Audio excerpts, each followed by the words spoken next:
오늘 예배하시는 여러분들을 정말 주님이 사랑하십니다. 영상으로 이 예배에 참여하시는 분들도 아마 여러분들은 이해하거나 또는 믿지 못할 정도로 하나님이 여러분을 사랑하십니다. 그러나 우리가 또 주님께 할 일이 있습니다. 그것은 어떻든지 어떤 형편이든지 하나님의 말씀대로 살아야 한다는 겁니다. 많은 교우들이 하나님의 말씀대로 살고 싶지만 하나님의 뜻을 잘 알기 어렵다고들 이야기를 합니다. 근데 실제로는 그렇지가 않습니다. 우리가 이미 알고 있는 하나님의 뜻대로 주님의 말씀대로 살기 시작하면 그것으로 충분합니다. 나는 죽었습니다. 이렇게 고백하고 살으라. 정말 기도하고 살으라. 사랑만 하며 살라. 어떤 일이 있든지 모든 일에 감사하라. 찬양하라. 누구를 대하든지 죽게 하듯 하라. 다 아는 말씀이잖아요. 하나님의 말씀을 알지만 실제로 그대로 사는 사람이 참 드뭅니다. 하나님의 말씀을 알아도 그렇게 살지 못하는 이유는 하나님의 말씀대로 사는 훈련을 제대로 받지 않았기 때문에 그렇습니다. 하나님께서 이스라엘 백성들을 이제 가나안 땅 정복을 위해서 첫성 여리고성부터 점령하게 하십니다. 그런데 참 하나님이 이상한 방법으로 그 여리고성을 정복하게 하셨어요. 여세 동안은 매일 아무 말하지 않고 그 성을 한 바퀴 돌고, 그렇게 여섯째를 돌고 일곱째 날에는 7번을 돌고 큰 소리를 함성을 지르라. 그리고 여리고성이 무너졌습니다. 왜 하나님이 이런 이상한 방법을 쓰셨을까요? 그 방법에 능력이 있기 때문에 그런 게 아닙니다. 그렇다면 그 다음 다른 성에도 그런 방법을 썼겠죠. 여리고성에서만 그러셨어요. 이유는 하나님의 말씀대로 사는 분명한 체험과 훈련을 이스라엘 백성에게 주시려고 하심이었습니다. 믿어지지도 이해되지도 않는 방법이지만 하나님이 말씀하시면 그대로 순종하고 그 다음에 하나님은 반드시 역사하신다. 그 사실을 알게 하시는 거예요. 여러분, 하나님의 말씀대로 살려고 애는 쓰는데, 그런데 변화되는 것도 없고 또 하나님의 약속이 이루어지는 것 같지 않아서 지금 낙심하거나 갈등하는 분이 아마 있으실 겁니다. 지금 여러분이 겪고 있는 바로 그것이 하나님의 말씀대로 사는 훈련이에요. 이스라엘 백성들이 여리고성을 무너뜨렸을 때 하나님은 홍해나 요단강을 건널 때와는 다른 방법으로 하셨습니다. 홍해를 건널 때는 이스라엘 백성은 아무것도 하지 말라고 그러셨어요. 그냥 지켜보기만 하라. 요단강을 가르실 때는 그 강물 가득한 요단강에 제사장들이 첫 발을 내디디라 하셨어요. 그런데 여리고성에서는 7일 동안 그 성을 돌게 하셨습니다. 그러니까 하나님께서 이스라엘 백성들을 점점 하나님의 말씀대로 순종하는 훈련을 시키셨다는 사실을 여러분이 알 수 있죠. 우리도 똑같습니다. 우리가 구원을 받은 과정을 보면 예수님이 십자가에 죽으시고 부활하시는 과정에 우리가 하는 일이 아무것도 없어요. 하나님이 전적으로 다 이루셨습니다. 그런데 그 예수님을 믿고 영접하는 일은 우리가 해야 합니다. 그때 우리가 구원을 받아요. 그러나 예수님을 믿고 회개하고 예수님을 영접하지 않은 사람에게는 예수님의 십자가의 구원이 그에게 실제로 적용되지 않습니다. 우리가 구원받고 난 다음에 우리 안에 오신 주님을 따라서 우리가 매 순간 순종의 삶을 살아가는 일이 우리에게 있어야 하나님의 말씀이 우리의 삶에 이루어지는 역사가 일어나요. 지금 하나님께서 여리고성에서 이스라엘 백성들에게 그 훈련을 시키고 계시는 겁니다. 근데 그 중에서 가장 힘들었던 일이 무엇일까요? 이스라엘 백성이 6일 동안 매일 한 바퀴씩 성을 돌았는데, 그렇게 성을 돌면 뭔가 좀 변화가 일어나야 하잖아요. 무슨 지진이 일어날 조짐이 보이거나, 성벽에 금이 가기 시작하거나, 또는 벽돌이 떨어지는 일이 있거나, 그러면 이스라엘 백성들도 이거 뭔가 일어나려나 봐. 그래서 이틀째 돌 때, 3일째 돌 때 뭔가 새로운 어떤 기분도 느끼고 뭔가 기대감도 더 올라가지 않겠어요? 아무런 변화가 일어나지 않았습니다. 6일 동안 그들이 13번 성을 돌았습니다. 아무런 변화가 일어나지 않는 그 여리고 성을 도는 일이 그들에게는 정말 믿음의 싸움, 영적 싸움이었어요. 우리도 하나님의 말씀대로 순종하며 살아볼 때 무슨 변화가 즉시 일어나면 얼마나 좋습니까? 그렇죠? 기도하며 살아보려고 하고, 나는 죽었습니다 고백하고 나가기 시작하고, 사랑만 하며 살려고 그러고, 모든 일에 감사하고, 그때마다 사람이 막 변화되기 시작하고 삶의 형편이 좋아지고, 이런 어떤 반응들이 일어나면 야, 하나님의 말씀대로 사니까 이런 역사가 일어나는구나, 앞으로 더 놀라운 일이 일어나겠구나, 그럴 만한데 아무런 변화가 없다면 정말 끝까지 그렇게 가야 합니까? 언제까지 기도해야 됩니까? 언제까지 나는 죽었습니다 해야 됩니까? 언제까지 일기만 써야 됩니까? 언제까지 사랑만 해야 됩니까? 그런 탄식이 나올 만하잖아요. 목사님 6일 동안 여리고성을 돈 게 그게 뭐 대단한 일이겠습니까? 여러분, 전쟁터라는 상황을 알아야 합니다. 죽고 죽이 아주 살벌한 전쟁터에서 한쪽에서 지금 그냥 성을 아무 말 없이 돌기만 하는 거예요. 이게 무슨 전략입니까? 그 여리고 성 위에 서 있는 그 여리고 성의 군사들은 그 이스라엘 백성들이 어떻게 보였겠습니까? 왜 하나님은 이렇게 말도 안 되는 방법을 하게 하시냐 말이에요. 그러다가 여리고 성 문을 열고 그 여리고 성 군사들이 무기를 들고 치고 나오면 어떻게 하자는 것입니다. 나아만 장군이 요단강에 7번 목욕을 했었습니다. 그는 아람 군대 장관이었어요. 근데 나병에 걸렸습니다. 엘리사라는 선지자가 참 능력이 많다고 알고 고쳐달라고 찾아왔어요. 나아만이 생각하기에는 버선발로 뛰쳐나와서 자기에게 안수하고 그리고 소리를 질러서 크게 기도해 줄 알았더니 나와보지도 않고 요단강 가서 7번 목욕하고 가라고 하는 말을 듣고 나아만이 막 격분했습니다. 요단강 가서 7번 목욕하는 게 뭐 대단한 일입니까? 그런데도 나아만은 그게 그렇게 힘이 들었어요. 자존심도 상하고 감정도 상하고 나 그냥 가겠다고 했어요. 주변 사람들이 그보다 더한 일도 하라고 해도 할 거 아니겠습니까? 그거 목욕 7번 못 하겠습니까? 겨우 달래서 그 요단강 가서 7번 목욕을 하는데, 한 번 목욕할 때마다 몸이 좀 좋아지는 증세라도 나타나면 그 7번 목욕하는 건 진짜 아무것도 아니죠. 6번째 목욕할 때까지 아무런 변화가 없었단 말입니다. 단순히 요단강 가서 7번 목욕하는 것도 순종할 때는 이런 어려움이 있다면, 지금 여리고성을 6바퀴 6일째 아무 말 없이 아무런 변화가 없는데 돌아야 하는 일이 정말 무서운 믿음의 싸움입니다. 여러분 중에도 여리고성을 도는 기분으로 요즘 사시는 분들이 있으실 겁니다. 건강의 회복을 위한 여리고성이 있는 사람도 있습니다. 가정이 회복되기를, 가족들이 구원되기를 위해서 기도하고 믿음의 여리고성을 도는 분들도 있으실 거예요.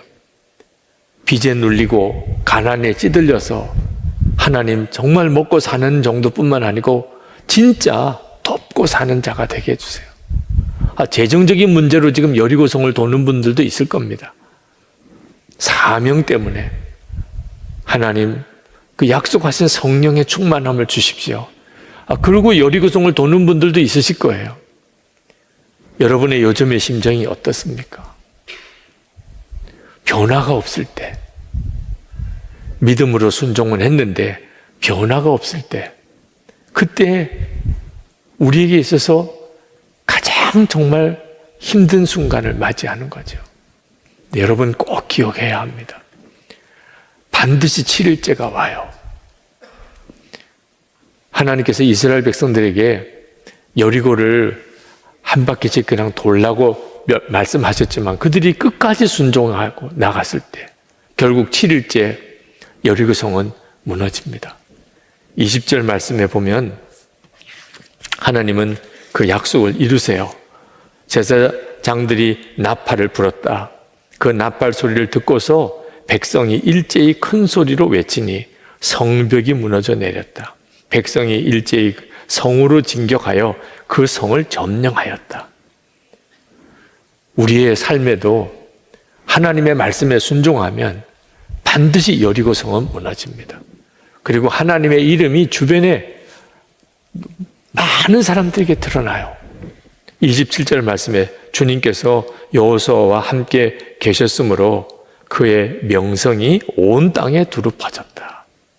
이것이 우리와 저와 여러분을 향한 하나님의 계획이십니다. 그러나 6일이라고 딱 정해져 있으면 순종하기 얼마나 좋습니까? 6일만 돌으라. 7일째는 7번 돌고 소리를 한번 쳐봐라. 이런 말씀이라면 아마 순종하는 일이 그렇게 어렵지 않을 겁니다. 그런데 이게 언제 끝날지 모를 말씀 앞에서는 참 믿음의 싸움이 극심하죠. 여러분 중에는 6개월째 여리고성을 도는 심정인 분도 있을 거예요. 6년인 분도 있을 거고 60년이 걸리는 사람도 있습니다. 하나님이 60년 걸려서 응답하신다고 하셨다면 할만하지요. 근데 언제인지 모를 때는 도대체 우리가 어떻게 믿음으로 계속 갈 수 있을까요? 예수님의 제자들이 예수님께서 부활 승천하실 때 성령을 받을 것이라 약속하셨어요. 그 약속 붙잡고 기도했습니다. 그런데 언제 성령 주실 거라는 말씀 안 하셨어요. 그저 예루살렘을 떠나지 말고 내게 들은 바 아버지 약속하신 것을 기다리라. 그들이 마가다락방에서 전심으로 기도했습니다. 그런데 여러분 다 경험이 있으시겠습니다. 이 하루를 지났어요. 아무런 일이 일어나지 않아요. 이틀이 지났어요. 아무런 일이 일어나지 않아요. 이게 언제까지 기다려야 되는 거죠? 열흘이 지났습니다. 아마 그 중에는 중간에 떠난 이들도 많았을 겁니다. 하나님은 이미 때를 정하셨어요. 오순절에 성령이 임하게 하나님은 정하셔서 그날 때가 이름에 성령이 임하신 거예요. 그러나 기도하던 제자들은 알 수가 없었습니다. 중요한 것은 끝까지 주님이 말씀하신 그 말씀대로 사는 훈련이 되어져야 성령을 받고 그리고 주님의 증인이 되는 삶을 사는 거예요. 우리만 그런 게 아닙니다.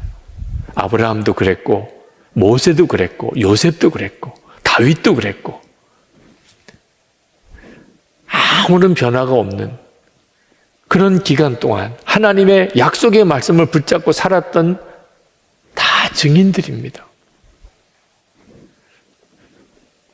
여러분, 하나님의 말씀대로 사는 훈련이 필요합니다. 하나님의 말씀은 들어요. 매일도 듣고요. 매주일도 듣습니다.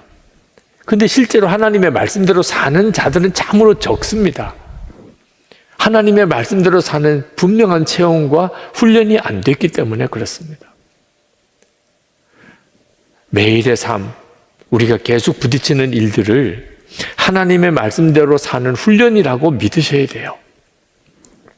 여호수아가 이스라엘 백성들에게 이 여리고성을 돌라고 하면서 아무 말도 하지 마라, 그런 특별한 지시를 합니다. 10절에 보면 여호수아가 또 백성에게 명령하였다. 함성을 지르지 말아라.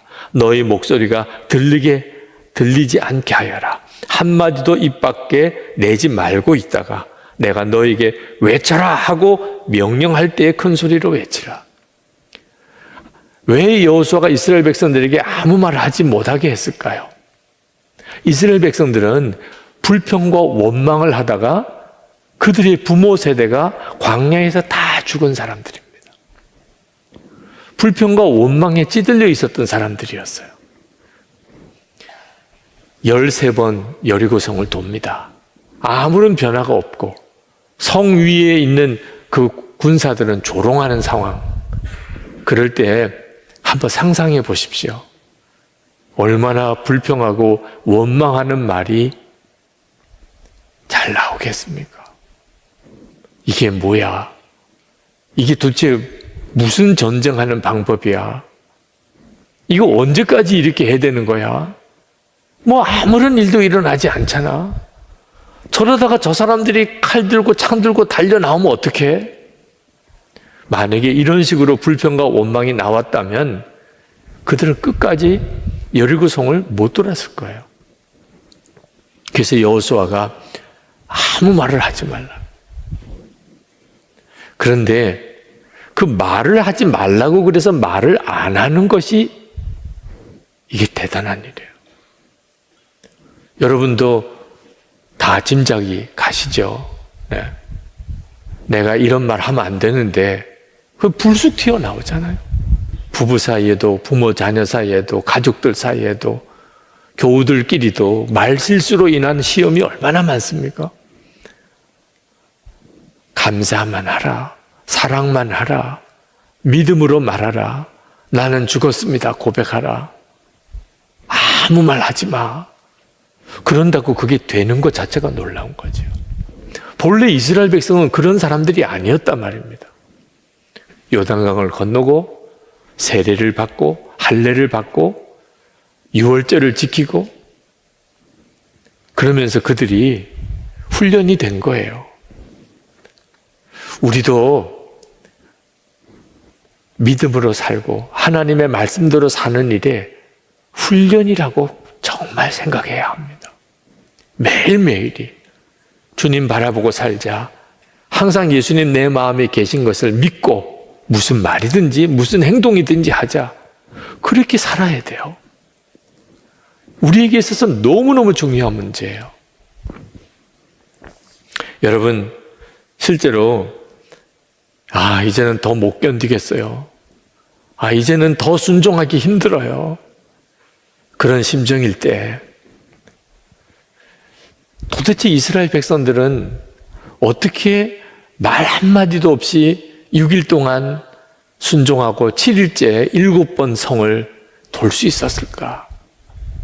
하나님께서 하신 일들을 주목해 봐야 됩니다. 하나님은 이스라엘 백성들에게 그냥 성을 돌라고 하지 않으시고 여호와의 언약궤를 중심으로 성을 돌라고 하셨어요. 맨 앞에는 무장한 선발대를 세우고 그 다음에는 제사장들이 서고 그 다음에 여호와의 언약궤를 두고 그 뒤에는 후발대가 서고 그러면서 이스라엘 백성들이 성을 돌았습니다. 그러니까 이스라엘 백성들은 그냥 성을 돈 게 아니고 항상 여호와의 언약궤를 보면서 성을 돈 거예요. 그 말은 하나님이 함께 계신다는 것을 주목한 겁니다. 성벽을 쳐다보거나 무슨 벽돌 하나도 떨어지거나 그런 것을 확인하고 돈 게 아니었어요. 여호와의 언약궤만 보고 따라 돈 거예요. 그렇기 때문에 그들은 말 한마디 안 할 수 있었던 거예요. 그리고 끝까지 순종할 수 있었던 거예요. 아무 변화가 없는 6일을 그들은 꿋꿋이 여호와 여리고성을 돌 수 있었던 거예요. 지금 우리도 마찬가지예요. 여러분이 응답을 바라보고 그렇게 순종하려고 그러면 중간에 다 맥이 빠지고 낙심하고 원망 불평하다가 중단에 다 중간 그만두고 맙니다. 주님을 바라봐야 돼요. 주 예수님을 바라봐야 돼요. 우리와 함께 계시는 주님. 그 주님만 주목해야 돼요. 코로나19 이제 감염으로 인한 어려움이 때가 길어지기 시작하니까 다시 감염자가 막 일어납니다. 그런데 이제는 더 이상 참을 수가 없는 지경이 된 것 같아요. 너무 답답해서. 그래서 감염자가 많이 일어난다는 그런 뉴스를 듣는데도 이제는 너도 나도 다 그냥 움직입니다. 그냥 억지로 참는 거는 한계가 있는 거예요. 하나님의 말씀에 순종하는 것도 결심만 가지고 의지만 가지고 못하는 거예요. 주 예수님을 바라보는 눈이 뜨여야 비로소 끝까지 순종할 수 있어요. 응답 바라보고 응답만 확인하고 살려고 그러면 중간에 다 포기하게 됩니다. 여러분, 우리만 아무 변화가 없는 그 길을 순종의 삶을 사는 거 아닙니다. 예수님께서, 우리의 주님 되시는 예수님께서 오히려 우리보다도 더 아무런 변화가 없는 우리를 보시면서도 여전히 우리를 믿고 우리를 사랑하시고 우리와 동행해 주고 계세요. 마태복음 28장 20절에 내가 세상 끝날까지 너희와 항상 함께 있으리라. 그렇게 약속하셨어요. 그래서 우리가 우리를 알잖아요. 우리가 얼마나 변화가 없습니까? 우리 주님이 보실 때 우리가 얼마나 답답하겠어요. 우리는 하나님 왜 역사 안 해주시나요? 하지만 하나님께서 우리에게 하시고 싶으신 말이 더 크지 않겠습니까? 너는 어째서 맨 그 모양이냐? 너는 언제까지 그렇게 살 거냐? 정말 예수님과 온전히 하나 된 삶, 진짜 주님을 정말 믿고 사는 삶, 너는 언제 한번 그렇게 살아보겠냐? 그런데도 주님은 끝까지 우리와 함께 하십니다. 김영희 선교사님이 하신 이야기 중에 마음에 참 깊이 남는 말씀이 하나 있었습니다. 어느 선교사 모임에 말씀을 전하러 갔는데 하루 일찍 가서 선교사님들 대화하는 내용을 듣는 시간이 있었는데 어느 선교사님이 이제는 너무 지쳤다는 거예요. 어느 선교사님은 이제는 별로 마음에 느껴지는 게 없다는 거예요. 하나님의 역사, 감동도 없다는 거예요. 어느 선교사님은 이제 은혜 받는 것이 무섭다는 거예요. 이런 말을 듣는 마음이 얼마나 낙심이 되는지. 은혜를 사모하고 이번에는 무슨 은혜를 주실까? 이번에는 무슨 말씀을 주실까? 그렇게 기대를 하고 있어도 참 말씀을 전하기가 쉽지 않은데 지쳤다고 그러고 이제는 아무것도 느껴지지 않는다고 그러고 이제는 은혜 받는 게 무섭다고 하는 사람들에게 무슨 설교를 할 거냐 말이에요. 밤에 잠이 안 오더래. 하나님, 제가 도대체 무슨 말씀을 전해야 이 선교사님들에게 은혜가 되고 힘이 되겠습니까? 근데 그때 딱 마음에 깨달아지는 게 있더래요. 지쳤다, 아무것도 느껴지지 않는다, 이제는 정말 무섭다, 이런 말을 우리들은 하지만 하나님은 절대로 그런 말을 안 하신다. 사실 이런 말을 할 분은 하나님이시잖아요. 우리를 보실 때, 야, 나 이제 너 보기가 지쳤다. 야, 너 이제 내가 아무리 너 봐도 아무 느낌이 없다. 무섭다, 너 보기가. 하나님이 진짜 그런 말 하실 만한 삶을 우리가 살고 있잖아요. 그런데 하나님께서는 절대로 지쳤다, 느낌도 없다, 이제는 무섭다, 그런 말 1%라도 만약에 하나님이 그런 말씀을 하실 분이라면 복음은 복음이 아닌 거예요. 십자가는 십자가가 아닌 겁니다. 우리가 받은 복음, 하나님께서 우리에게 허락하신 십자가의 은혜는 하나님께서는 1%도 우리에 대해서 지쳤다, 감동도 없다, 이제 너 보기 무섭다, 그런 말 하실 분 아니라는 거예요. 하나님은 그렇게 변화가 없는 것 같은데도 여전히 우리에 대하여 기대를 가지고 우리를 믿으시고 우리와 함께 하신다는 거예요. 우리가 그 예수님을 바라보면 비로소 우리 상황에서도 동일하게 그 상황에서도 여전히 주님의 말씀대로 살아갈 힘을 얻게 돼요. 제가 군목 제대할 때 이제 부대에 들어가서 제대 신고를 지휘관에게 하고, 그리고 이제 차를 타고 나오는데 위병소에서 병사 하나가 큰 소리로 경례를 하는 거예요. 보니까 잘 아는 친구예요. 그 위병소 앞에 차를 대고 내렸습니다.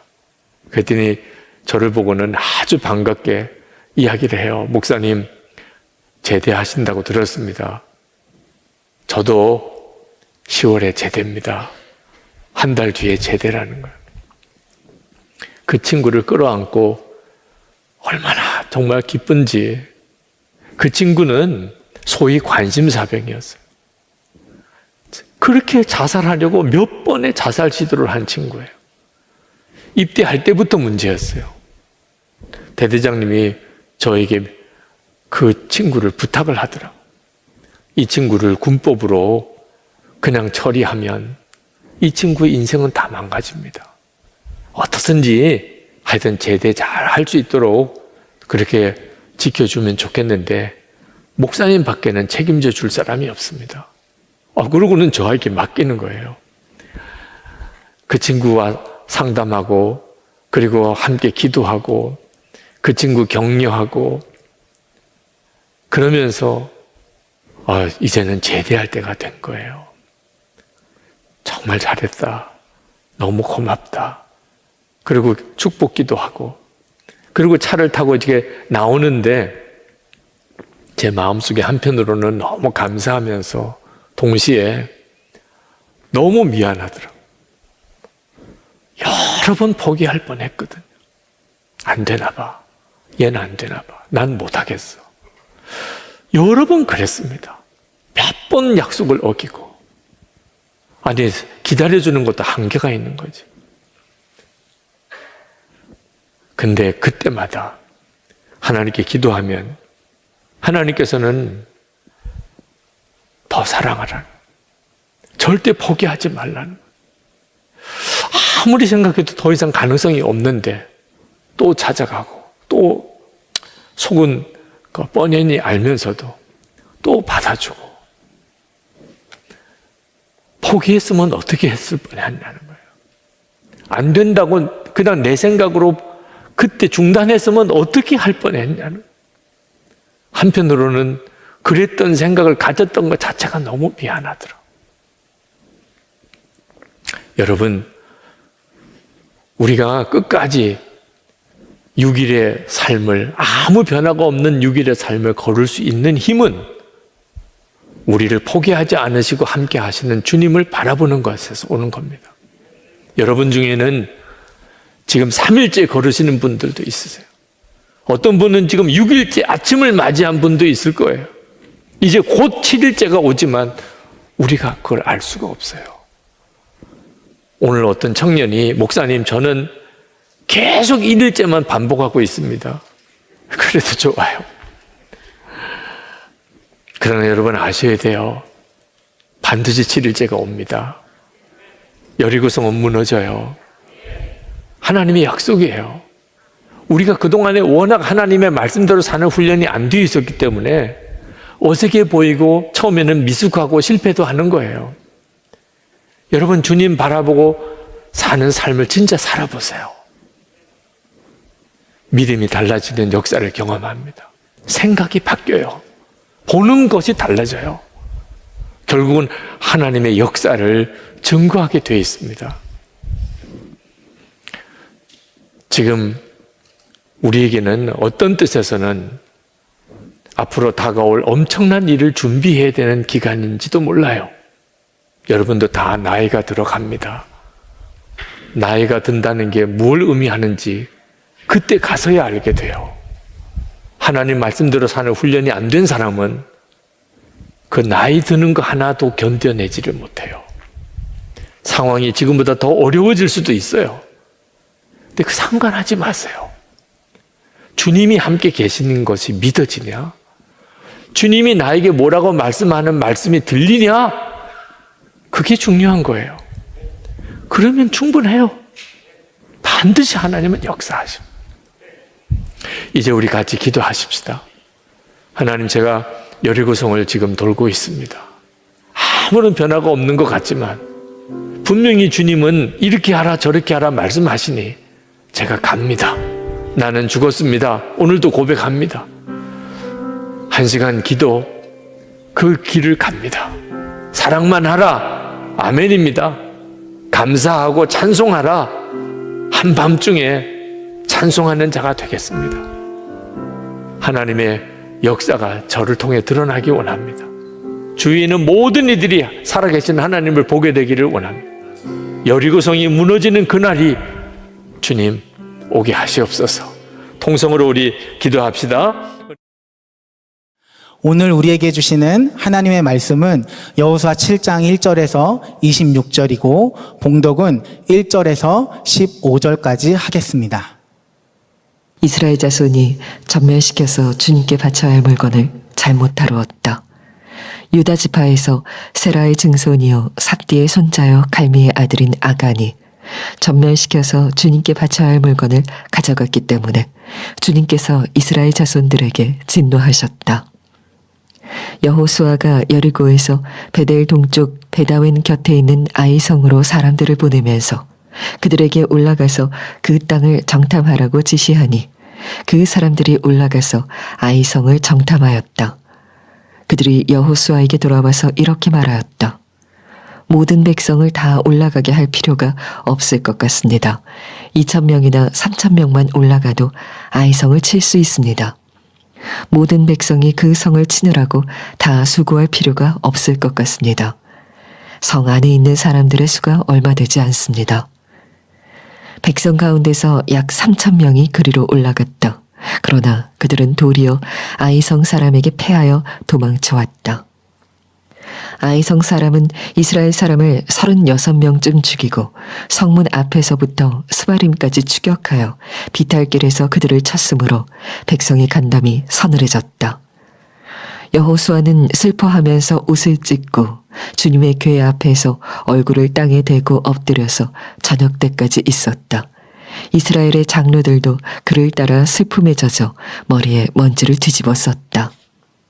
여호수아가 아뢰었다. 주 하나님, 우리 백성을 요단강 서쪽으로 잘 건너게 하시고는 왜 우리를 아모리 사람의 손에 넘기어 멸망시키려 하십니까? 차라리 우리가 요단강 동쪽에서 그대로 살았더라면 좋을 뻔하였습니다. 주님, 이스라엘이 원수 앞에서 패하여 되돌아왔으니 이제 제가 무슨 말을 할 수 있겠습니까? 가나안 사람과 그 땅에 사는 모든 주민이 이 소식을 듣고 우리를 애워싸고 이 땅에서 우리의 이름을 없애버릴 터인데 주님께서는 주님의 위대한 명성을 어떻게 지키시겠습니까? 주님께서 여호수아에게 말씀하셨다. 일어나거라. 어찌하여 이렇게 엎드려 있느냐? 이스라엘이 죄를 지었다. 나와 맺은 언약, 지키라고 명령한 그 언약을 그들이 어겼고 전멸시켜서 나 주에게 바쳐야 할 물건을 도둑질하여 가져갔으며 또한 거짓말을 하면서 그 물건을 자기들의 재산으로 만들었다. 그래서 이스라엘 자손은 원수를 대적할 수 없었고 원수 앞에서 패하여 물러섰다. 그들이 자청하여 저주를 불러들여서 그들 스스로가 전멸시켜야 할 물건이 되었기 때문이다. 너희들 가운데에서 전멸시켜 나 주에게 바쳐야 할 물건을 없애지 아니하면 내가 다시는 너희와 함께 있지 않겠다. 일어나서 백성을 성결하게 하여라. 너는 그들에게 말하여라. 너희는 스스로 성결하게 하여 내일을 맞이할 준비를 하여라. 주 이스라엘의 하나님께서 이렇게 말씀하신다. 이스라엘아, 너희 가운데 전멸시켜서 주님께 바쳐야 할 물건이 있다. 그것을 너희 가운데서 제거하기 전에는 너희의 원수를 너희가 대적할 수 없다. 너희는 아침에 지파별로 나오너라.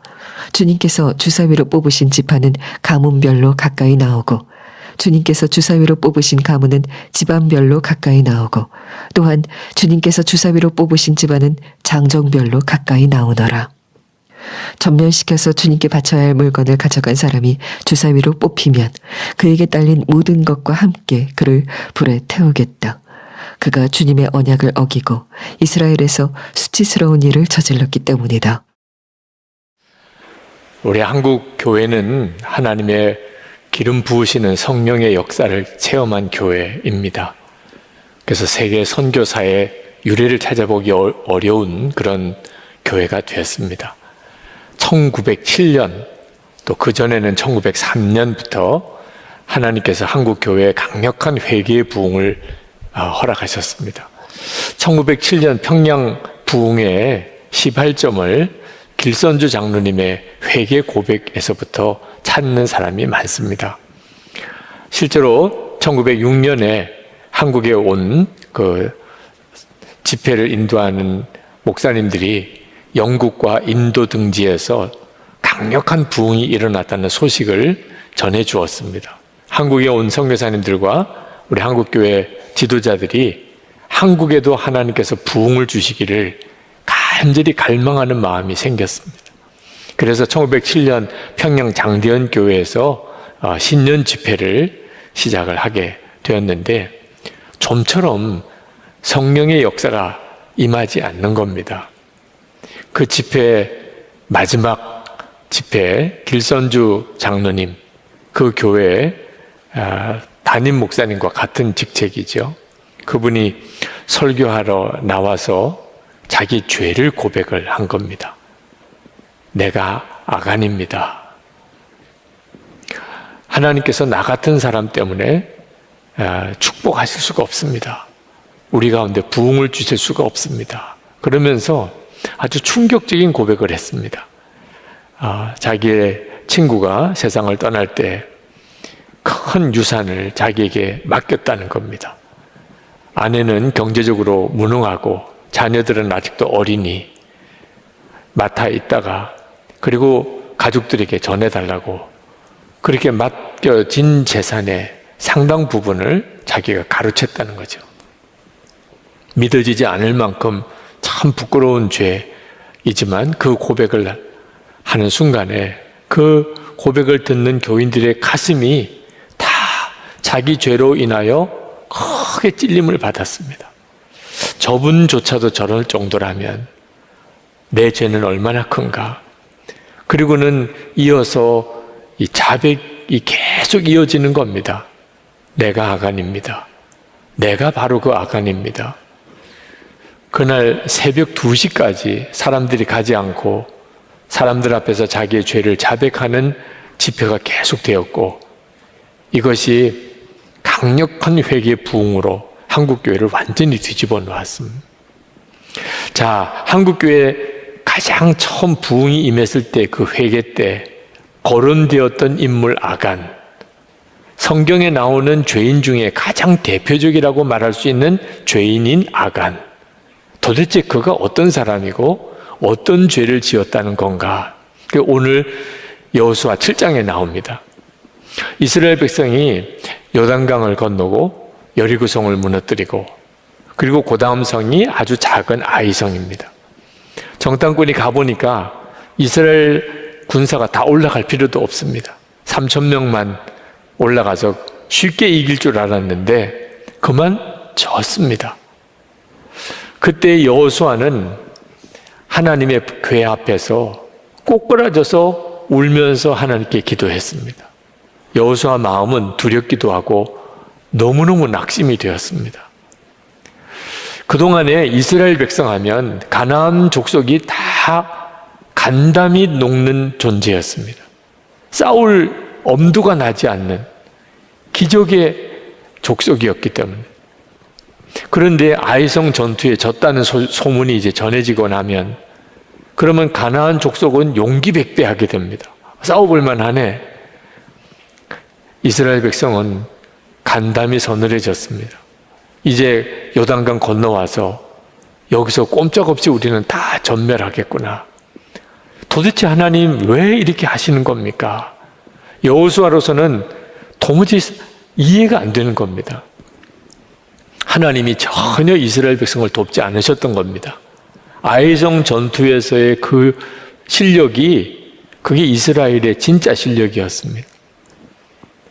하나님께서 꼬꾸라져서 울고 있는 여호수아를 향하여 책망하십니다. 너가 왜 이렇게 꼬꾸라져 있느냐? 너희 중에 내가 그렇게 명령한 여리고성의 재물을 도적질해서 숨긴 자가 있다. 여리고성의 재물은 하나님께 바쳐진 재물입니다.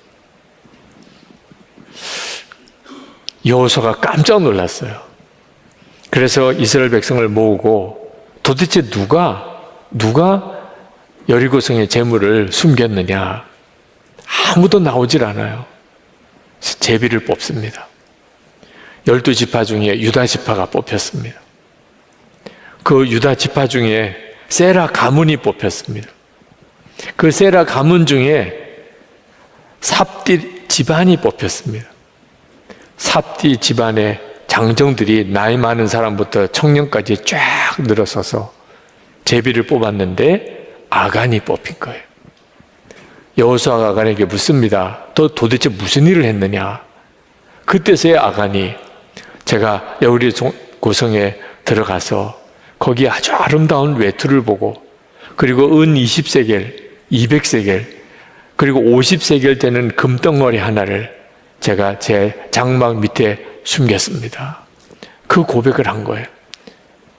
그러자 그 아간과 아간의 모든 가족들과 심지어 그 가축들까지 다 끌어내서 돌로 치고 그리고 다 불태워버렸습니다. 이게 아골골짜기가 거기서부터 나온 거죠. 여러분, 이 스토리가 이해가 되십니까? 아간이 죄를 지은 건 분명한 것 같아요. 하나님의 명령을 어기고 외투와 은과 금을 숨긴 것. 그런데 문제는 그런 죄에 대하여 벌이 너무 무섭잖아요. 아간과 그 가족과 가축까지 다 돌에 맞아 죽고 다 불태워진 것.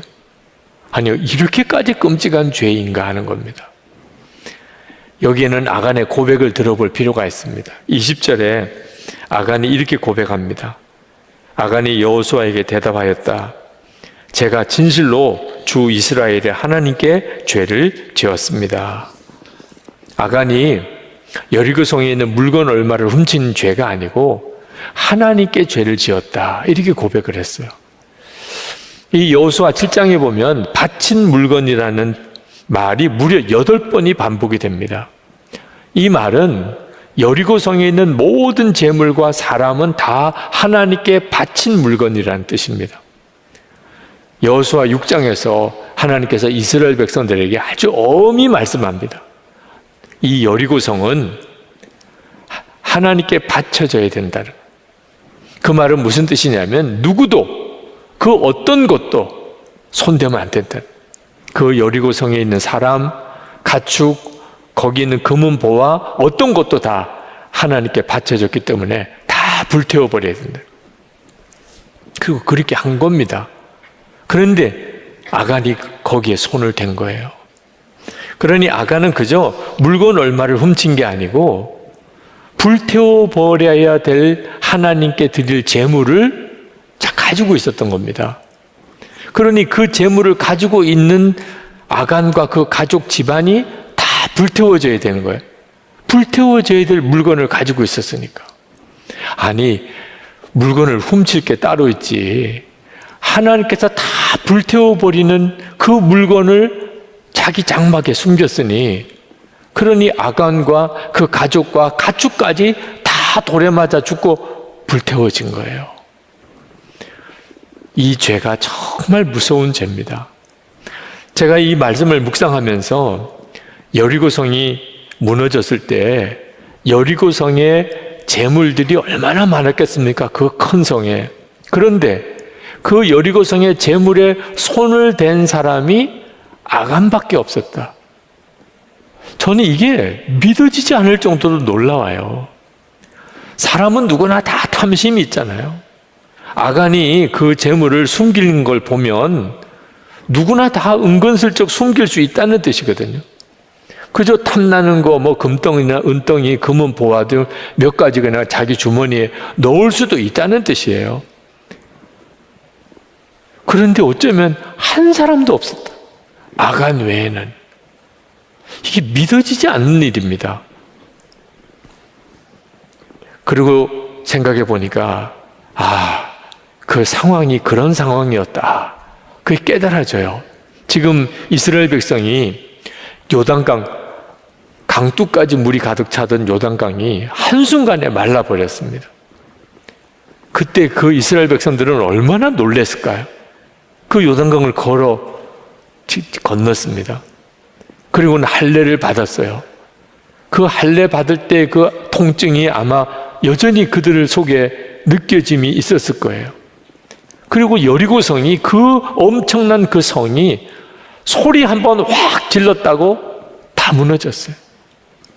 하나님은 살아계시구나. 하나님은 우리와 함께 계시구나. 이스라엘 백성들은 너무나 생생한 체험을 한 겁니다. 하나님이 계시냐 아니냐 물을 사람도 없어요. 그런데 그 하나님께서 여리고성에 있는 모든 재물은 하나님께 바쳐진 재물이니 누구도 손대지 마라. 다 불태워야 된다. 이스라엘 백성들이 그렇게 한 거예요. 하나님이 너무나 분명히 믿어지고 함께 계시다는 게 너무나 확신이 되었으니까. 그런데 아간 같은 사람이, 그런 상황 속에서도 아간 같은 사람이 나오는 거예요. 아간도 요단강 건넜습니다. 그 강물이 다 말라버리는 걸 아간도 보았어요. 아간도 할례를 받았고, 아간도 여리고성이 무너질 때 그 자리에 있었습니다. 하나님이 정말 살아계신 거잖아요. 어떻게 하나님을 의심할 수 있어요? 아니, 그런데 어떻게 외투에 은혜 금덩어리에 손을 댈 수 있냐 말입니다. 탐심은 생길 수 있죠. 가졌으면 좋겠다. 이거 정말 탐나는데. 그런데 하나님이 너무나 분명히 살아계시고, 조금 전까지 요단강 건넜고 여리고성 무너지고 그랬는데 어떻게 거기에 손을 대냐 말입니다. 게다가 하나님께서 아이성 전투에서 이스라엘 백성이 패배하고 난 다음에 누군가가 여리고성에 있는 재물에 손을 댄 자가 있다. 이렇게 여호수아가 이야기할 때 제가 그랬습니다. 그래야 되잖아요. 상황이 그 정도까지 갔으면 제가 그랬습니다. 이렇게 자백이라도 할 수 있어야 되잖아요. 얼마든지 그런 기회가 있었잖아요. 제비를 뽑습니다. 누가 그랬는지 제비를 뽑아요. 유다 지파가 뽑혔습니다. 아간이 유다 지파예요. 이 정도쯤 되었으면 제가 그랬습니다. 이렇게 나와야 되잖아요. 그 다음에 자기 집안이 세라 가문이 뽑히고 삽디 집안이 뽑히고, 나중에 삽디 집안의 장정들이 다 서서 제비를 뽑아야 될 때 그 순간에라도 더 제비 뽑을 필요 없습니다. 제가 그랬어요. 이렇게 해야 되잖아요. 아간은 끝까지 자기가 잘못했다고 말 안 했어요. 정말 내가 뽑힐까? 나만 그랬겠어? 뭐 별의별 생각이 다 있었을지 몰라요. 그는 끝까지 자기 죄를 숨겼어요. 이런 사람이 있을 수 있다는 거예요. 하나님이 그렇게 엄청난 역사와 기적을 행하시고 이스라엘 백성들 전체가 다 하나님의 살아계심을 믿고 하나님의 명령에 귀를 기울이고 다 하나님의 말씀에 경외하는 그 순간에도 하나님 면전에서 하나님의 명령을 어기고 하나님을 무시하고 하나님을 대적하는 이런 일을 하는 사람이 나온다는 거예요. 이게 정말 무서운 거예요. 그러나 여러분, 나는 아간 같은 사람은 아닙니다. 그렇게 피해 나가려고 생각하지 마시기 바랍니다. 하나님이 내게도 요단강이 마르는 것처럼, 여리고성이 무너지는 것처럼 이런 기적을 내 삶 속에도 하나님이 보여주신다면 내가 신앙생활 이렇게 하지 않지요. 내가 하나님을 믿어도 철저하게 믿지요. 여러분, 그런 말씀하지 마세요. 우리는 아간보다도 더 놀라운 기적을 보고 있고 더 엄청난 은혜를 받고 사는 것을 아셔야 돼요. 하나님의 독생자 예수 그리스도께서 저와 여러분을 위해서 십자가에 죽으셨잖아요. 사실이에요, 아니에요? 아니, 이 엄청난 기적과 은혜를 여러분이 받으셨잖아요. 그래서 여러분의 죄가 사함받고 여러분이 영생을 얻었잖아요. 그 예수 그리스도께서 지금 여러분 마음에 임하셨잖아요. 그래서 여러분이 생명을 가지고 살잖아요. 오늘 예배드리러 오신 것이 여러분 안에 계신 주의 역사잖아요. 하나님 만나보지도 않았는데 하나님을 믿고, 주님을 만난 적도 없는데 예수님을 사랑하는, 도대체 이런 엄청난 역사가 지금 우리 안에 일어나고 있잖아요. 똑같은 시대에 사는데 하나님이 전혀 안 믿어지는 사람도 있고, 예수님을 사랑하기는커녕 입으로 담을 수 없는 욕을 해야 되는 사람들도 있잖아요. 그런데 여러분은 어떻게 이렇게 하나님께 예배를 드리고 오늘 온라인으로라도 이렇게 예배를 드리고 있는 겁니까? 아간이 경험한 은혜, 기적은 비교도 안 되는 은혜를 지금 우리가 받고 있는 거예요. 그런데도, 그런 은혜를 받고 있는데도 하나님이 하늘 위에서 보시는 게 아니고 우리 안에 오셔서 우리와 함께 하시는 것을 믿는다면서도 우리가 하나님 앞에서는 도무지 할 수 없는 말을 하고, 하나님 앞에서는 도무지 할 수 없는 거친 행동들, 말도 안 되는 그런 삶을 살고, 은밀하게 저지르는 죄는 부끄러기가 짝이 없습니다. 사람만 보지 않으면 아무도 안 보는 줄 알고, 지난 한 주간 동안 여러분은 정말 어떻게 사셨습니까? 여러분 안에 계신 예수님, 그분 앞에서 주님이 여러분을 보고 계신 것을 정말 믿고 그렇게 말하고 행동하고 사셨나요? 우리가 다 아간인 거예요. 제가 회심할 때, 그때 제가 깨달은 것이 내가 아간이구나. 하나님 보시는 앞에서 지은 죄가 너무 많은 거예요. 몰랐으니까 그렇죠. 영적으로 완전히 눈이 먼 사람처럼 되었습니다. 장애인이 될 그 절박한 처지에서 목사이면서도 실제로 믿은 대상은 하나님보다 육신의 아버지였어요. 사람들 보는 앞에서는 괜찮은 목사같이 보였지만 사람 보지 않는 데서는 세상에 어떤 죄인하고 다를 바가 없었어요. 그게 아간이 지은 죄예요. 여러분, 이 상태에서 우리가 빨리 벗어나야 합니다. 하나님이 믿어지지 않으시나요? 여러분과 함께 계시는 게 믿어지지 않나요? 그러면 아간처럼 사는 거예요.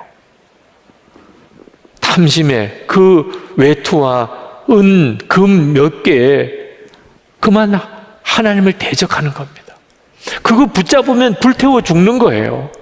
그런데도 그 불태워 죽는 걸 붙잡으니 자기 자신이 불태워 죽는 거죠.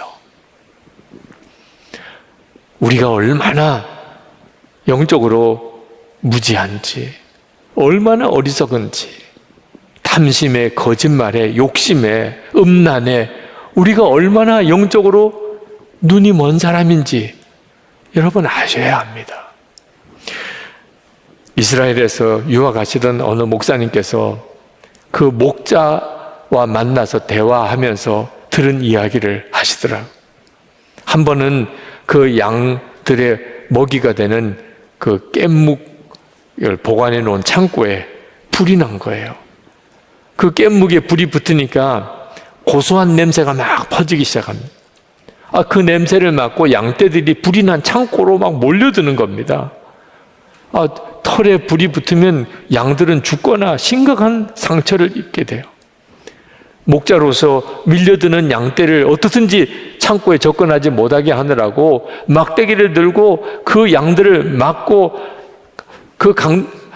오지 말라고 그렇게 소리를 쳐도 이쪽에서 밀려오는 거 막으면 저쪽에서 밀려오고, 그날 그 깻묵 창고에 불이 꺼지고 양떼들을 지키느라고 그 목자가 얼마나 고생을 했는지, 양은 한 마리도 다치진 않았지만 이 목자가 몇 주간을 앓았다는 겁니다. 화상을 입고, 그리고는 연기를 흡수하고, 그러면서 그분이 하는 이야기가 깜짝 놀랐다는 거, 너무 충격을 받았다는 겁니다. 그렇게 말을 잘 듣던 양들이 그날은 다 제정신이 아니더래요. 자기가 죽을 길인데, 불구덩이 속인데 그 깻묵 타는 고소한 냄새에 끌려서 그렇게 밀려드는 양을 보고 얼마나 충격을 받았는지 모른다는 것. 우리 이야기예요. 죽을 길인데, 불태워 죽을 길인데, 눈에 보이는 것 탐심 때문에, 음란 때문에, 유혹 때문에 하나님의 존재에서 다 잊어버린, 주님이 내 안에 계시고 내 모든 것을 보시는 것을 까마득하게 잊어버리는 거예요. 이것이 아간이었어요. 하나님은 아간 한 사람의 죄를 이스라엘 전체의 죄라고 하셨습니다. 이스라엘이 죄를 지었다, 그렇게 말씀하셨어요. 13절에 보면 이스라엘 백성들을 성결하게 하라고 그랬습니다.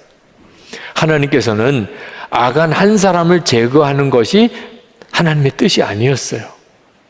하나님께서 정말 원하셨던 것은 이스라엘 백성들 모두가 다 아간이 될 가능성이 있다는 겁니다. 아간, 이스라엘 백성들 속에, 마음속에 있었던 그 아간의 요소, 눈에 보이지 않으면 전혀 믿지 못하는, 하나님이 그렇게 함께 하시고 역사하시는 것, 그것을 듣고도 실제로 보고 체험했으면서도 또 죄의 유혹이 오면 아무것도 믿지 않는 사람처럼 그렇게 행동하는 그 아간의 요소를 반드시 제거해야 한다는 거죠. 누구를 만나든지 무슨 일을 하든지 주님이 나와 함께 계시는구나, 이렇게 믿어지지 않으면 죄의 장사가 없어요. 결국 아간처럼 됩니다. 그 외투와 은과 금에 자기 가족들 전체의 목숨을 다 잃어버린 거예요. 그게 우리들이에요. 히브리서 11장 27절에 모세는 보이지 아니하는 자를 보는 것 같이 하여 참았으며, 이것이 우리의 믿음의 목표입니다. 예수님 보이지 않지요. 그러나 우리가 이미 우리 가운데 계신 걸 알잖아요. 예수님 아니면 오늘 이렇게 예배드리는 우리를 설명할 방법이 없잖아요. 그러면 보이지 않는 주님을 보는 분처럼 바라볼 수 있어야 하는 겁니다. 2001년입니다. 제가 안산에서 목회할 때 교육자들과 함께 수련회를 갔어요. 첫날 저녁에 기도회를 인도하시는 목사님, 부목사님이 베드로전서 1장 16절 말씀, 내가 거룩하니 너희도 거룩할지어다, 이 말씀을 가지고 우리가 다 목회자들인데 하나님 앞에서 우리의 거룩함을 위하여 기도합시다. 그래서 교육자들이 다 그 강당에 다 벽을 향하여 돌아서서 하나님을 바라보고 우리를 거룩하게 해주세요, 나를 거룩하게 해주세요, 그렇게 기도를 시작을 했습니다. 저는 담임 목사로서 하나님께 기도했어요. 하나님, 담임 목사인 저는 어떻게 하는 게 거룩한 것입니까? 성경을 더 많이 보는 것입니까? 기도 시간을 더 많이 갖는 것입니까? 그때 하나님께서 제게 주신 말씀이 너무나도 분명했어요. 혼자 있을 때 나를 바라보라. 그게 하나님이 말씀하시는 거룩함이었어요. 그날 얼마나 울었는지 모릅니다. 그 말씀이 주는 것이 저에게는 너무나 아픔이었어요. 사람들이 보지 않을 때, 나만 혼자 있을 때, 그때 나는 도대체 어떻게 살았나? 어떤 행동을 했었나? 그 모든 것을 하나님이 다 보고 아시는데, 하나님의 보시는 앞에서 나는 어떤 모습이었나? 그게 진짜 내 모습이었거든. 그리고 그 다음부터는 제가 어디 집회를 가면 혼자 있을 때 예수님을 바라보라. 그 메시지를 얼마나 많이 전했는지 모릅니다. 그것이 지금 우리가 하고 있는 예수 동행 운동의 시작이었어요. 여러분 중에 아이성의 패배와 같은 일을 겪으시는 분들이 있으실 겁니다. 도대체 왜 내 삶 속에 이런 실패와 이런 패배가 있는가? 나는 하나님을 믿는 사람이고 하나님의 자녀고 예수님은 내 안에 계신데 도대체 왜 이런 실패와 이런 답답한 일, 이런 패배가 내게 있는가? 그러면 아간의 죄가 없는지를 살펴보셔야 돼요. 여호수아가 아이성으로 쳐들어 들어갈 때 그는 아간이 지은 죄가 있을 줄 꿈에도 몰랐습니다. 여리고성을 이긴 그 여파로 그냥 사기 충천해서 아이성도 금방 무너뜨릴 줄 알고 갔어요. 근데 결과는 패배예요. 그러고 보니까는 아간이 있었던 거예요. 많은 그리스도인들이 자기의 삶에 진정 주님을 바라보는 믿음의 눈이 뜨인 못한 상태에 있는 것. 그가 무슨 말을 하거나 행동을 하거나 또는 아무도 없을 때 은밀하게 살았던 것에 하나님의 고통이 있어요. 하나님의 눈물이 있어요. 그리고 무슨 복을, 무슨 승리를 얻겠다고 하는 것입니까? 나는 도무지 죄를 이길 수 없습니다. 나는 도무지 유혹을 이길 수가 없네요. 여러분, 우리의 본성은 참 악합니다. 어리석습니다. 욕심이 너무 많고 이기적이고 너무 혈기가 강하고, 그러나 여러분, 우리가 주님을 바라보는 눈이 뜨이면 우리가 아무리 악한 본성을 가지고 있어도 우리 본성대로 살지 못해요. 주님을 바라보는 눈이 뜨이는 것이 열쇠예요. 그래서 우리가 매일 예수 동행 일기를 쓰자고 하는 거예요. 매일 하루 적어도 한 번, 오늘 하루 내가 얼마나 주님을 바라보고 살았는지를 점검하고 또 기록해보고 또 점검하고 기록하며 그렇게 살아보자는 거예요. 그러면 반드시 주를 바라보는 믿음의 눈이 열리기 시작합니다. 주님이 함께 계시는 것이 생각나요. 주님이 함께 계시는 게 믿어져요. 이번 토요일에 여러분이 그 증인들을 보시는 거예요. 기적의 발걸음. 증인 모임이 바로 그 모임입니다. 예수 동행 일기를 쓰면서 살아보았더니 내 삶 속에 어떤 변화가, 어떤 역사가 있었는지를 지금 우리 중에 증인들이 얼마나 많이 일어나고 있는지 모릅니다. 이제 우리 기도하겠습니다. 하나님, 제가 예수님을 믿는 것이 그게 진짜가 되기를 원합니다. 아간처럼 하나님의 은혜와 기적 속에 살면서도 하나님을 전혀 무시하는, 하나님을 전혀 의식하지 못하는 말과 행동을 하는 그런 내가 이제는 완전히 변화되기 원합니다. 주님을 바라보는 눈이 뜨이고 주님이 함께 계시는 게 정말 믿어지는 그 삶을 살게 해주소서. 두렵고 힘들고 어려운 때가 됐습니다. 이런 때일수록 주님만 따라가야 합니다. 주님은 우리 가정 문제나 내 일터 문제나 교회 문제나 모든 것에 답이십니다. 주님만 의지하고 주님만 바라보고 나가게 해주소서. 제 눈을 열어 주를 보게 하소서. 우리 다 같이 통성으로 기도하겠습니다. 오늘 우리에게 주신 하나님의 말씀은 여호수아 8장 1절에서 35절입니다. 봉독은 1절에서 9절까지 하겠습니다. 주님께서 여호수아에게 말씀하셨다. 두려워하지 말아라. 겁내지 말아라. 군인들을 다 동원하여 아이성으로 쳐 올라가거라.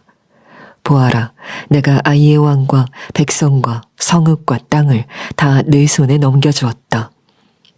너는 아이 성과 그 왕에게도 여리고와 그 왕에게 한 것처럼 하고 오직 전리품과 가축은 너희가 가져라. 성 뒤쪽에 군인들을 매복시켜라.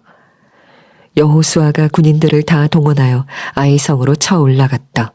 여호수아는 용사 3만 명을 뽑아 밤을 틈타 보내면서 그들에게 명령을 내렸다. 너희들은 성 뒤로 가서 성에서 너무 멀지 않은 곳에 매복하고 모두들 공격할 준비를 갖추어라. 나와 함께 있는 모든 군인은 그 성으로 접근하겠다. 아이성 사람들이 우리와 싸우려고 나오면 우리는 지난번과 같이 뒤돌아서 도망칠 것이다. 그들은 우리를 뒤쫓고 우리는 그들을 성 밖으로 이끌어낼 것이다.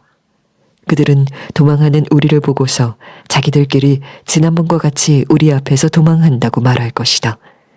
우리가 그들 앞에서 도망하거든 너희는 매복하고 있던 곳에서 일어나서 그 성을 점령하여라.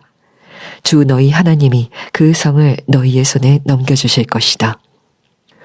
성을 점령하거든 주님께서 하신 말씀을 따라서 그 성을 불태워라. 내가 너희에게 내린 명령이니 명심하여라. 여호수아가 그들을 보내니 그들이 매복할 곳으로 가서 아이성 서쪽 베델과 아이성 사이에 자리를 잡았다. 여호수아는 그날 밤에 군인들과 함께 잤다. 어느 젊은 목사님께서 쓰신 예수통의 일기를 제가 잠깐 읽어드리겠습니다. 얼마 전 오랜만에 한 친구를 만났습니다. 좋은 직장에 다니며 사랑하는 사람을 만나 결혼을 하고 예쁜 자녀까지 있었습니다. 그런데 대화를 하다 이 친구의 고민을 들었는데 직장 생활을 하다 보면 술자리가 너무 많고 술을 먹다 보면 돈을 주고 다른 여자와 잠을 자기도 한다는 것입니다. 그 친구에게 아내를 사랑하지 않느냐 하고 물었더니 긴 한숨을 쉬면서 아내를 여전히 사랑하며 자신의 행동이 아내에게 죄인 것을 안다고 고백하였습니다. 그 친구에게 이제 끊어보자고 말했습니다. 그 순간 그 친구가 눈을 반짝이며 대답했습니다. 미안. 오늘은 진짜 안 돼. 오늘은 중요한 술자리가 있거든. 내일부터 할게. 순간 너무나 두려운 마음과 찔림이 있었습니다. 하나님을 믿고 사랑한다고 하면서도 알고 있는 죄를 끊지 못하며 늘 변명만 하는 제 모습이 떠올랐기 때문입니다. 아이성 전투에서 패배한 이스라엘 백성에게는 까닭이 있었습니다. 우리도 하나님을 믿으면서도 우리의 삶에 예기치 않은 실패, 하나님은 살아계시고 하나님이 나를 사랑하시는 걸 분명히 아는데도 왜 내 삶에 이런 실패와 좌절이 오는가 까닭이 있습니다. 하나님 보이지 않는다고 그게 은밀한 죄라고 생각하는 사람, 하나님 다 보시는 앞에서 죄 짓고 있는 것을 전혀 깨닫지 못하는 그게 아간의 죄입니다. 그리고 그 아간의 죄가 해결되지 않은 상태에서 하나님께서 그를 복을 주실 수가 없는 겁니다. 그들을 지켜주시고 그의 삶에 간섭하실 수가 없는 겁니다. 이 문제부터 해결해야 합니다. 그래서 지난 여호수아 7장의 말씀은 이스라엘 백성에게서 아간의 죄가 제거되는 내용의 말씀이었습니다.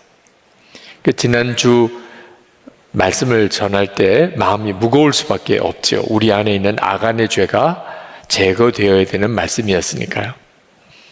근데 오늘 여호수아 8장은 그 아간의 죄가 해결이 되고 이스라엘 안에 하나님의 은혜의 회복이 일어나는 참 놀라운 기쁨의 장이기도 합니다. 내면 세계의 질서와 영적 성장이라는 책을 쓴 고든 맥도널드 목사님이라고 계십니다.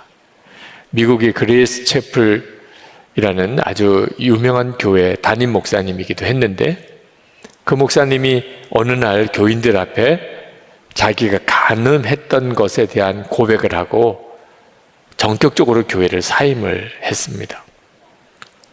교인들도 엄청 충격을 받았고 미국 교계에 충격이 되었습니다. 그 고든 맥도날드 목사님을 사랑하는 여러 목사님들이 그 목사님의 그 성중독에 대한 치유, 그 실패의 삶에 대한 어떤 회복을 위해서 같이 도왔습니다. 깊은 회개의 시간을 가지고 치료의 시간도 가졌습니다. 그리고 난 다음에 그 교회가 그 회복한 고든 맥도날드 목사님을 다시 담임 목사님으로 모셨어요.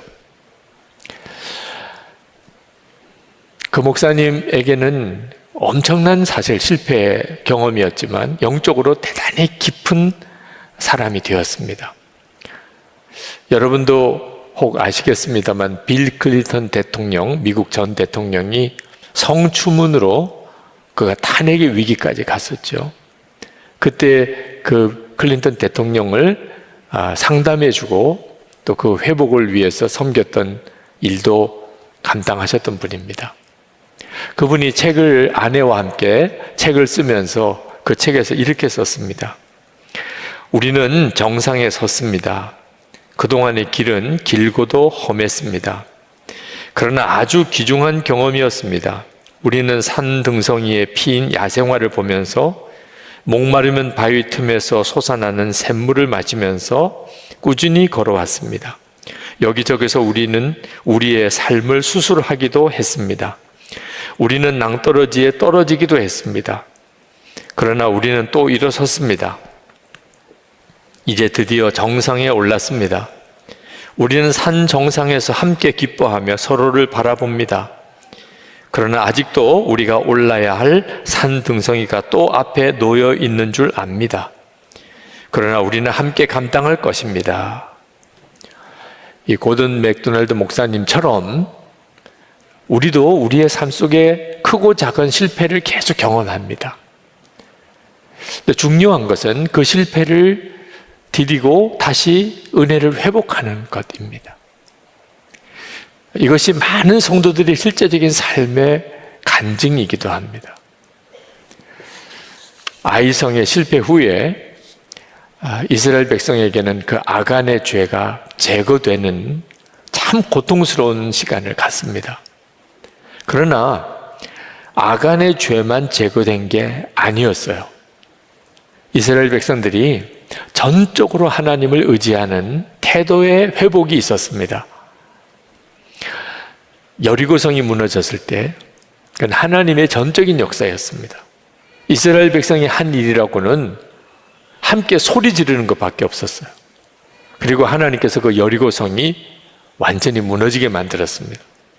그러나 그 과정을 가만히 읽어보면 이스라엘 백성들이 얼마나 하나님을 의지하고 순종했는지를 알 수 있습니다.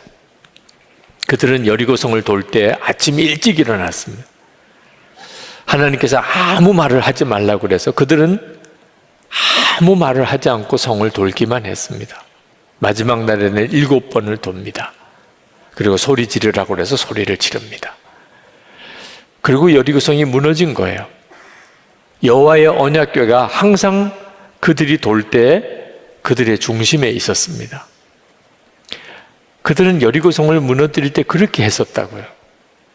그런데 아이성 전투에서 실패했을 때 그 기록을 성경에서 읽어보면 그들은 아침 일찍 일어났다는 말 없어요. 하나님께 기도했다는 말도 없어요. 하나님의 언약궤를 중심으로 전쟁터에 나갔다는 말도 없어요.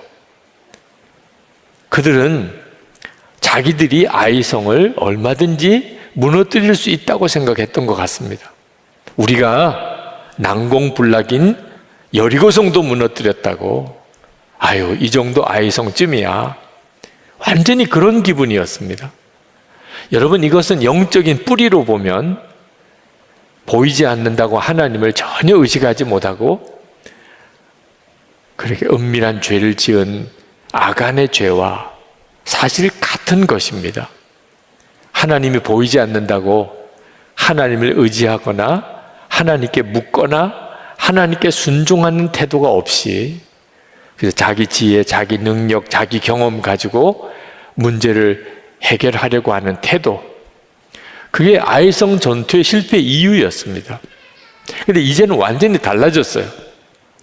다시 아이성 전투를 하게 될 때 여호수아를 비롯해서 이스라엘 백성들은 철저히 하나님께 귀를 기울입니다. 아이성은 그 성의 주민이 12,000명 정도 되는 작은 성입니다. 그런데 하나님께서 이스라엘의 전 군사들이 다 그 성에 올라가라 말씀하세요. 그래서 전 군사들이 아이성에 다 올라갑니다. 그리고 그 조그만 성인데도 하나님께서 전략을 말씀하시기를 군사들의 일부를 그 성 주위 매복을 하게 하라. 그리고 어떻게 전투할지에 대해서 그 자세한 과정까지 다 말씀하세요. 여호수아는 그대로 합니다. 왜 해야 되나요? 이렇게까지 해야 되나요? 말이 없어요. 철저하게 하나님에게 순종해요. 이것이 아이성에서의 이 은혜의 회복의 역사의 이유입니다. 이것이 바로 지금 우리가 정말 붙잡아야 돼요. 우리의 삶 속에 내가 하나님을 믿지만 하나님이 함께 하시는 증거가 없어요. 예수를 믿고 하나님의 자녀가 되었는데 내 삶 속에서 계속되는 실패와 좌절밖에 없어요. 그러면 깊이 우리 자신을 돌아봐야 됩니다. 내가 진짜 하나님을 믿고 하나님을 바라보고 사는가? 그러면 은밀한 죄가 있을 수 없어요. 철저하게 하나님을 의뢰하고 하나님에게만 순종하려고 하는가? 이것이 바로 기도로 산다는 겁니다. 우리가 참 어려운 때를 맞아서 교회에 와서 기도하시라고 성전 기도를 이 예배당 본당을 열어 놓았습니다. 하루에 1시간은 반드시 기도하시라. 삼겹줄 기도하시라. 세 사람이 짝이 되어서 기도하시라. 기도 온 300용사. 그래서 우리가 우리 기도 사이트에 들어와서 함께 실시간으로 지금 계속 기도회가 이어지고 있습니다. 기도로 살자고 하는 거죠. 이게 바로 우리가 아이성 전투에서 실패했던 그 이스라엘 백성들처럼 살지 않아야 하겠다는 뜻입니다. 팀 켈러 목사님이라고 아주 유명한 목사님이 계신데 그 목사님이 쓰신 기도라는 책에 그 목사님과 사모님의 기도 이야기가 나옵니다. 2001년 가을에 9월 11일 그 9.11 테러가 뉴욕에 일어납니다. 그리고는 뉴욕 전체가 우울증에 사로잡혔다고 할 만큼 분위기가 쫙 가라앉아요. 근데 이 뉴욕뿐만 아니고 그 팀 켈러 목사님 가정에도 아주 어두운 그림자가 드리워지게 됐다는 겁니다. 그 사모님, 캐시 사모님, 크론병 증세로 아주 어려운 투병 생활을 하게 되고, 그리고 팀 켈러 목사님도 갑상선 암 진단을 받고 아주 정말 총체적인 위기 상황에 빠지게 돼요. 그때 사모님이 그런 이야기를 목사님에게 하셨대요. 여보, 우리가 아주 비상한 일을 해야 될 것 같아요. 목사님이 무슨 이야기를 하냐고 이야기를 했더니 우리가 매일 밤에 머리를 맞대고 하나님께 간절히 기도하는 시간을 매일 가졌으면 좋겠다는 겁니다. 그 말을 듣고 솔직히 팀 켈러 목사님이 처음에는 굉장히 부담스럽고 또 솔직히 좀 싫었다는 겁니다. 하루나 이틀 하는 것도 아니고 매일 밤에 아내와 함께 머리를 맞대고 하나님께 간절히 기도하는 것은 그동안에 해본 적도 없고 기도는 그저 따로따로 해도 되지 않느냐, 그렇게 생각도 들었다는 거예요. 그때 사모님께서 하시는 이야기가, 만약에 우리가 병원에 가서 죽을 병에 걸린 사실을 알게 되고 의사가 매일 밤 약 한 알씩을 먹지 않으면 몇 시간 내에 당신은 죽을 겁니다. 만약에 그런 말을 들었다면 우리가 매일 밤 약 먹는 것에 대해서 귀찮아하거나 또는 그것 때문에 부담스러워하거나 하겠는가? 그 약을 먹지 않으면 그러면 몇 시간 안에 죽는다고 한다면 우리는 아마 틀림없이 정신 차려서 항상 밤에 약을 먹게 될 것이라. 근데 지금 우리가 지금 겪고 있는 일은 그것보다도 더 심각한 문제라. 우리가 지금 할 수 있는 일은 전적으로 하나님의 능력에 의지하는 일밖에 없지 않느냐. 그렇다면 우리가 하나님께 비상한 기도를 해야 되지 않겠는가? 그때 팀켈러 목사님께서 사모님의 이야기를 듣고 이건 성령께서 하시는 말씀이다, 그렇게 깨달았다는 거예요. 머릿속에 마치 불이 반짝 켜지는 것 같은 느낌이었다는 겁니다. 그렇구나, 우리가 이제야말로 정말 제대로 기도를 해야 되는 상황이구나. 그래서 그때부터 밤에 사모님과 함께 손을 잡고 기도하는 시간을 가져오고 있다는 거예요. 이따금 집회 때문에 해외에 나가는 그런 일이 있다 하더라도 전화로라도 같이 기도하는 시간을 계속 가져온다는 겁니다. 여러분 기도는 어떠세요? 혹시 여러분 중에 너무 바빠서 기도할 시간을 갖기가 어렵습니다, 그런 분들이 혹 있으실지 모르겠어요. 여러분, 밥은 때에 따라 잘 드시나요? 혹시 약을 먹어야 되는 그 약은 여러분 제대로 잘 먹고 있나요? 그렇다면 변명하지 말아야 돼요. 기도하는 것은 밥을 먹는 거나 약을 챙겨 먹는 것보다 훨씬 중요한 일이에요. 제대로 깨닫지 못하니까 아이성 전투에 실패했을 때 아간의 죄만 있었던 게 아닙니다. 여호수아와 이스라엘 백성들이 어느 순간에 그만 영적으로 나태함과 교만에 빠졌던 거예요. 제대로 깨닫고 난 다음에 그들은 하나님께 계속 귀를 기울이고 주님께 지시를 구했어요.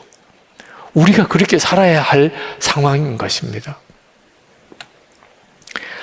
이스라엘 백성들이 아간의 죄를 제거하고 철저히 하나님께 순종하려고 할 때, 그때 하나님의 간섭하시는 역사가 다시 회복이 됩니다.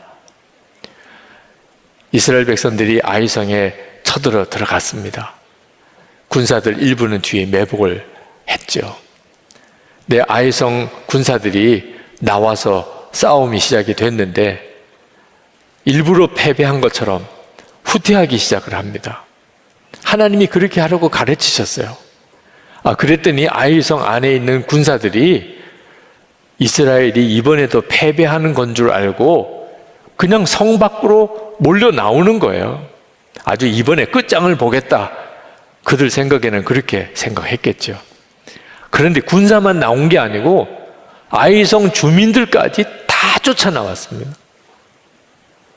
그 매복 섰던 군사들이 아이성이 완전히 비어있는 성에 들어가서 그 성을 뺏어서 불태워버린 거예요. 이건 하나님의 역사죠. 아간의 죄가 사라지고 철저히 하나님에게 순종하게 되면 성도의 실패의 삶은 반드시 회복됩니다. 하나님의 간섭이 돼요. 하나님이 관여하실 수 있게 돼요. 우리에게 이것이 정말 필요해요. 내 인생은 왜 이렇게 망가졌는가? 탄식하시는 분이 있으십니까? 그렇다면 여러분이 이 여호수아 7장 8장에서 반드시 배워야 합니다. 왜 실패가 왔으며 어떻게 회복이 되는지를 말씀하고 있는 거예요. 며칠 전에 광주에 그 철거하는 건물이 어처구니 없이 도로 쪽으로 넘어져서 많은 사람이 죽고 다친 뉴스를 보았습니다. 지나가는 차의 블랙박스에 그 장면이 찍혀서 생생하게 그 장면을 보니까 더 충격이었어요. 지금도 그 영상이 마음에 저에게는 특별한 어떤 충격으로 와 닿는 것이, 그 세월호 사고 소식을 2014년 이스라엘 안식년을 보낼 때 들었을 때 그 느낌이에요. 한국에서 세월호 사고 소식을 딱 듣는데 걷잡을 없이 눈물이 나더라고요. 지금 이 시대에 어른이라고 하는 존재가 죄인이더라고. 어른들이 이렇게 엉터리 같이 그렇게 사니 그 어린 아이들이 그렇게 희생이 된 거잖아요.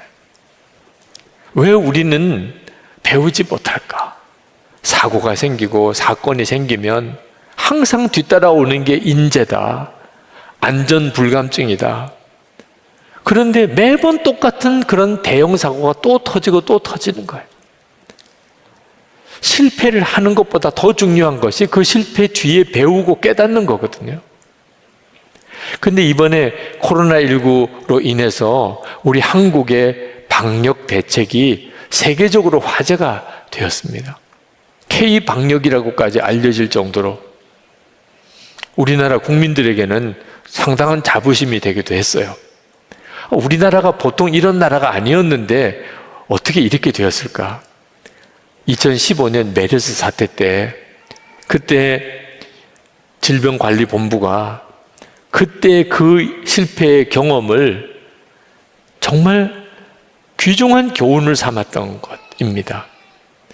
그 메르스 사태가 지나고 난 다음에 그때 우리가 잘못했던 것, 잘못 대처했던 것들을 솔직하게 다 공개했습니다.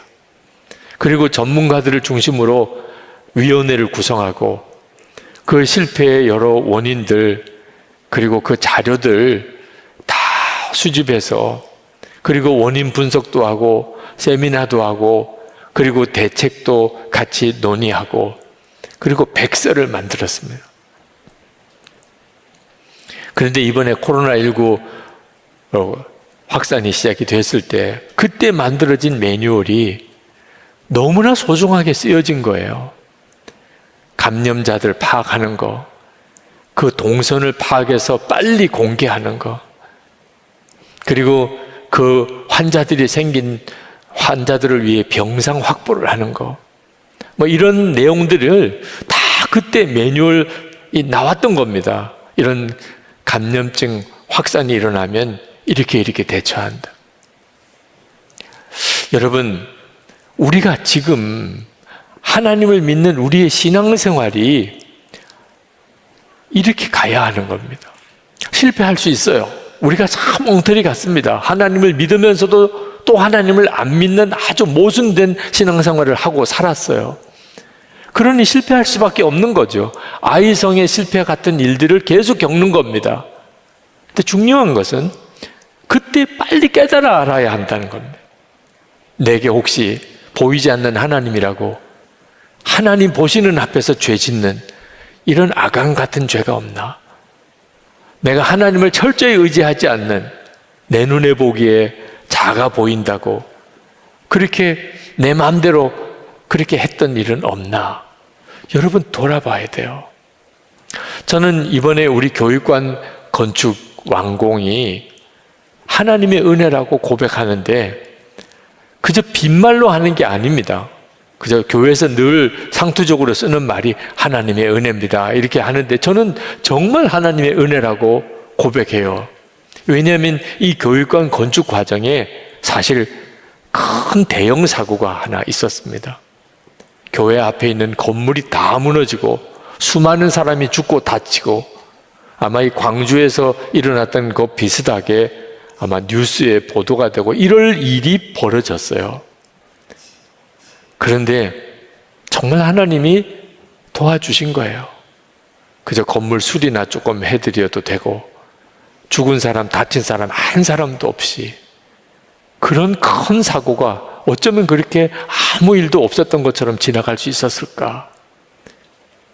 그때 제 마음속에 내가 그동안에 기도했던 게 얼마나 건성으로 기도했던 건가. 교육관 건축을 위해 기도했지요. 그러나 절박감, 위기감이 없었어요. 한순간에 엄청난 사고가 날 수 있는 현장이 건축 현장이구나. 그리고 그 다음부터 매일 합심 기도에 우리 교육관 공사의 안전 공사를 위해 계속 성도들에게 기도 요청을 드리고 건축 과정을 꼼꼼히 살펴보고 또 살펴보고 하게 됐습니다. 결국은 정말 안전사고 없이 정말 은혜롭게 예배당 공사가 끝났죠. 그때 그 하나님이 경고처럼 주셨던 사고를 귀하게 붙잡았기 때문이에요. 우리의 삶에 하나님께서 경고처럼 주시는 사고들이 있습니다. 그때 깨달아야 되는 거예요. 아간의 죄, 그거 품고 복을 받을 사람 없습니다. 하나님이 어떻게 복을 주시겠어요? 교만, 영적으로 교만하고, 영적 교만은 하나님께 기도 안 하는 거예요. 내 힘으로 살 수 있는 줄로 아는 거예요. 여러분, 이거 정말 해결 받아야 됩니다. 여러분 중에도 지금 실패 때문에 낙심하는 분들 있을 거예요. 가정에 실패하고, 결혼에 실패하고, 사업에 실패하고, 자녀 교육에 실패하고, 우리에게 여러 다양한 형태의 실패가 계속 일어납니다. 그러나 여러분, 낙심하지 마세요. 하나님이 쓰셨던 사람들은 다 실패를 겪고서야 하나님 앞에 바로 섰던 사람들이었어요. 사도 바울, 베드로 다 실패자였어요. 여러분 중에 사도 바울이나 베드로 같은 실패를 겪은 사람 없을 거예요. 사도 바울은 스데반을 돌에 던져 죽이기도 해요. 베드로는 예수님을 저주까지 하면서 3번이나 부인했습니다. 그런데 하나님이 그들을 다시 회복시키신 거예요. 정말 우리가 믿는 하나님은 놀라우신 하나님이세요. 아브라함 링컨은 참 훌륭한 미국의 대통령이었지만 그는 실패도 엄청나게 많이 한 사람으로 유명한 사람입니다. 그런데 실패했을 때마다 그는 하나님의 말씀 한 절을 붙잡았어요. 로마서 8장 28절에 하나님을 사랑하는 자, 곧 그 뜻대로 부르심을 입은 자들에게는 모든 것이 합력하여 선을 이룬다. 그 말씀을 붙잡았어요. 그가 고백했습니다. 내가 실패했을 때 마귀는 말하더래요. 너 이제 끝났어. 그런데 하나님께서는 또 말씀하시더래요. 너 이 실패를 디디고 더 큰 일을 시작해보라. 자기가 한 일이라고는 마귀의 말을 붙잡지 않고 하나님의 말씀을 붙잡았다는 거예요. 오늘 여러분 실패와 좌절이 여러분에게 혹시 있다 하더라도 오늘 이 말씀을 꼭 붙잡으세요.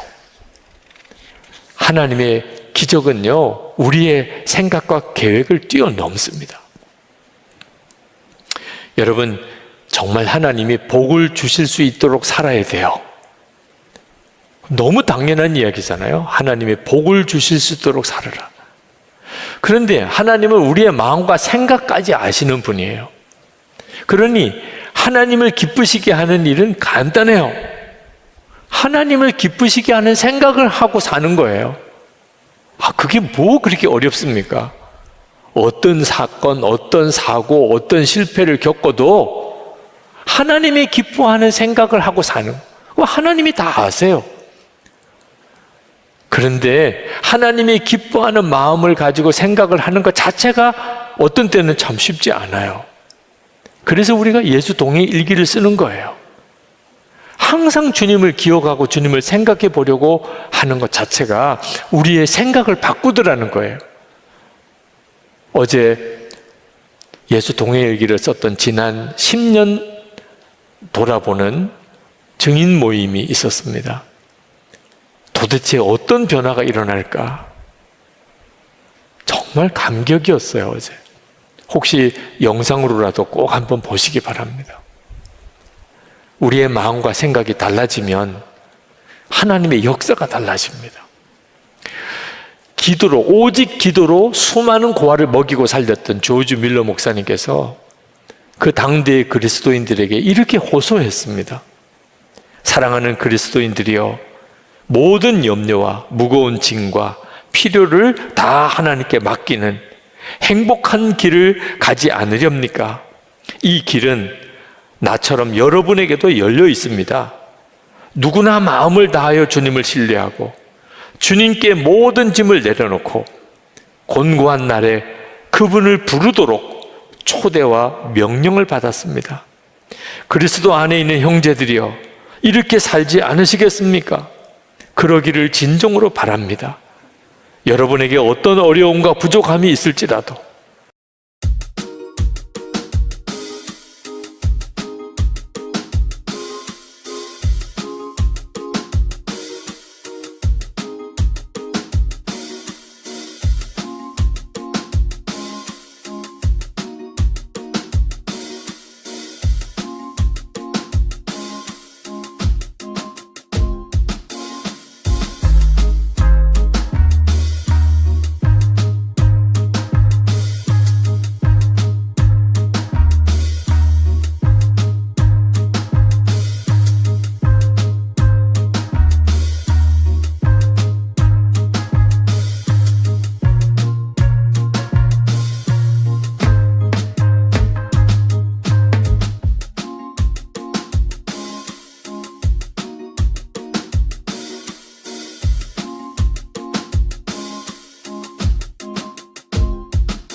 평안하고 즐거운 마음을 가지시기 바랍니다.